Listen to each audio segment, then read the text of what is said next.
নমস্কাৰ আবেলিৰ বাতৰিৰ সৈতে মই ময়ূৰী শৰ্মা পাঠক আজি আন্তৰ্জাতিক নাৰী দিৱস এই উপলক্ষে ৰাষ্ট্ৰপতি উপৰাষ্ট্ৰপতি আৰু প্ৰধানমন্ত্ৰীয়ে দেশৰ নাৰী শক্তিক অভিনন্দন জনাইছে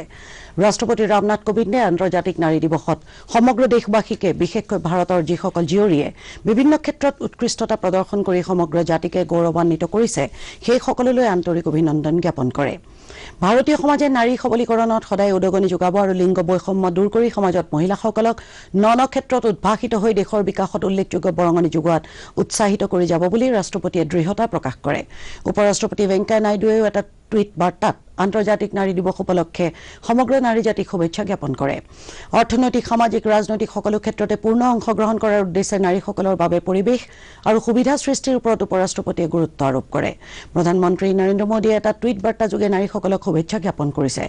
আন্তৰ্জাতিক নাৰী দিৱসত অদম্য নাৰী শক্তিৰ অধিক সবলীকৰণৰ ক্ষেত্ৰত তেওঁৰ চৰকাৰে বিভিন্ন পদক্ষেপ গ্ৰহণ কৰি গৌৰৱান্বিত বুলি প্ৰধানমন্ত্ৰী মোদীয়ে উল্লেখ কৰে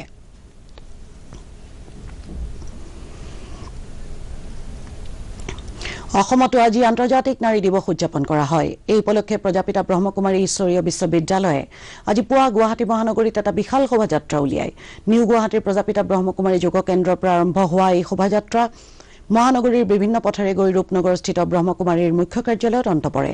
সমাজত নাৰীৰ ওপৰত এতিয়াও চলি থকা বিভিন্ন ধৰণৰ অত্যাচাৰ ৰোধ কৰাৰ লক্ষ্যৰে তথা সমাজত সজাগতা বৃদ্ধিৰ উদ্দেশ্যে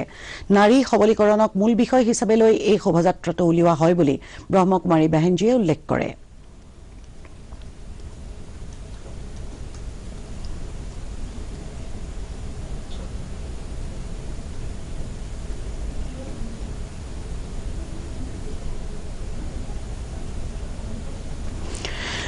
নিৰ্মল পৰিযোজনাৰ অধীনত নিৰ্মাণ কৰা ডিমৰীয়া চন্দ্ৰপুৰ যৌগিক গ্ৰাম্য পানী যোগান আঁচনিৰ অন্তৰ্গত চন্দ্ৰপুৰ মণ্ডলৰ পানী যোগান প্ৰকল্পৰ আজি উদ্বোধন কৰে ৰাজ্যখনৰ জনস্বাস্থ্য কাৰিকৰী মন্ত্ৰী ৰিহন দৈমাৰীয়ে এই প্ৰকল্পৰ জৰিয়তে কামৰূপ জিলাৰ চন্দ্ৰপুৰ আৰু ডিমৰীয়া উন্নয়ন খণ্ডৰ 16খন গাঁও পঞ্চায়তক পানী যোগান ধৰা হ'ব পিছত এখন সংবাদমেলত মন্ত্ৰীগৰাকীয়ে কয় যে আংশিকভাৱে উদ্বোধন কৰা চন্দ্ৰপুৰ মণ্ডলৰ পানী পৰিশোধন কেন্দ্ৰটোৱে সম্প্ৰতি 900 পৰিয়ালক সামৰি ল'ব প্ৰকল্পটো সম্পূৰ্ণ হ'লে 42খন গাঁৱৰ 12018টা পৰিয়াল উপকৃত হ'ব বুলি তেওঁ উল্লেখ কৰে সংবাদমেলত বিধায়ক অতুল বৰাও উপস্থিত আছিল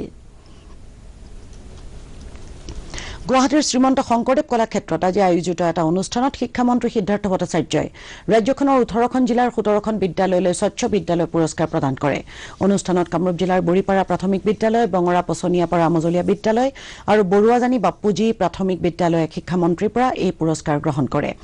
একেটা অনুষ্ঠানতে শিক্ষামন্ত্ৰী ভট্টাচাৰ্যই গুণোৎসৱৰ দ্বিতীয় পৰ্যায়ৰ ফলাফল ঘোষণা কৰে দ্বিতীয় পৰ্যায়ৰ গুণোৎসৱত 60,000তকৈও অধিক বিদ্যালয়ে অংশগ্ৰহণ কৰিছিল আৰু ইয়াৰ ভিতৰত 10,678খন বিদ্যালয়ে A+ 21,801খনে A 10,935খনে B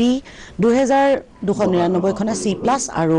699খন বিদ্যালয়ে D শ্ৰেণী লাভ কৰে ভট্টাচাৰ্যই তেওঁৰ ভাষণত গুণোৎসৱে প্ৰাথমিক বিদ্যালয়ত শিক্ষাৰ মান উন্নত হোৱা বুলি উল্লেখ কৰে অনুষ্ঠানত প্ৰাথমিক শিক্ষা বিভাগৰ আয়ুক্ত সচিব প্ৰীতম শইকীয়া অসম উচ্চতৰ মাধ্যমিক পৰিষদৰ অধ্যক্ষ দয়ানন্দ বৰগোহাঁইকে ধৰি কেইবাগৰাকীও গণ্যমান্য ব্যক্তিয়ে অংশগ্ৰহণ কৰে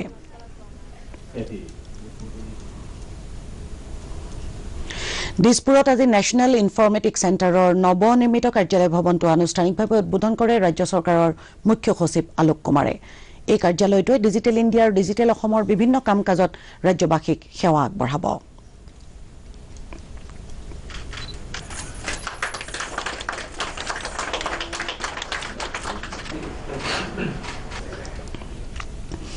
ভাৰত আৰু অষ্ট্ৰেলিয়াৰ মাজত চলিত এদিনীয়া আন্তৰ্জাতিক শৃংখলাৰ তৃতীয়খন খেল আজি ৰাঁচীত অনুষ্ঠিত হৈছে খেলখনত অষ্ট্ৰেলিয়াই প্ৰথমে বেটিং কৰিবলৈ লৈ সুন্দৰ আৰম্ভণিৰে 36 অভাৰত এটা উইকেট হেৰুৱাই 230 ৰান সংগ্ৰহ কৰিছে অষ্ট্ৰেলিয়াৰ হৈ অধিনায়ক এৰন ফিঞ্চে 93 ৰান কৰি আউট হোৱাৰ বিপৰীতে উছমান খাৱাজাই 99 ৰান আৰু গ্ৰেন মেক্সৱেলে 30 ৰান কৰি বেটিং কৰি আছে ভাৰতৰ হৈ কুলদীপ যাদৱে প্ৰথমটো উইকেট লাভ কৰে উল্লেখযোগ্য যে ভাৰতে ইতিমধ্যে প্ৰথম দুখন খেলত জয়লাভ কৰি 2-0 অগ্ৰগতি লাভ কৰি আছে আবেলিৰ বাতৰি ইমানেই পৰৱৰ্তী বাতৰি সন্ধিয়া 6:30 প্ৰচাৰ কৰা হ'ব